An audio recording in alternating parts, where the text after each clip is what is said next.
ఇప్పుడు నెగిటివ్ని పక్కన పెట్టేస్తే పర్సనల్గా మీరున్నారు ఆవిడతోని, మీకు తెలుసు ఆవిడ ఎలా ఉంటుంది, తన బిహేవియర్ ఏంటి, తన కష్టపడ్డది ఏంటి అనేది. సో పర్సనల్గా మీరు చెప్పాలి జాను లియరీ గురించి అని అంటే ఏం చెప్తారు? She's a good dancer. Telangana folk ఇండస్ట్రీని నిల్చుందంటే కేవలం తన వల్లనే.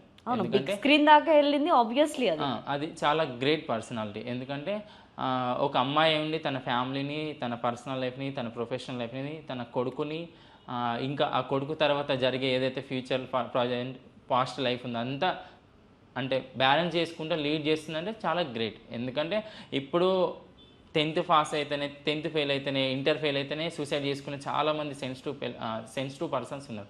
వాళ్ళందరితో పోలిస్తే తను చాలా బెటర్. తను అంత అంటే పర్సనల్ లైఫ్లో అంతా పాస్ట్ ఉన్నా కూడా తను ప్రొఫెషనల్గా చాలా ఎదిగి అందరికీ చూపించింది ఒక అమ్మాయి ఎలా ఎదగాలనేది. ఎందుకంటే తన కోసం చాలామంది వ్యూవర్స్ తనంటే చాలా ఇష్టపడే వాళ్ళు ఉన్నారు.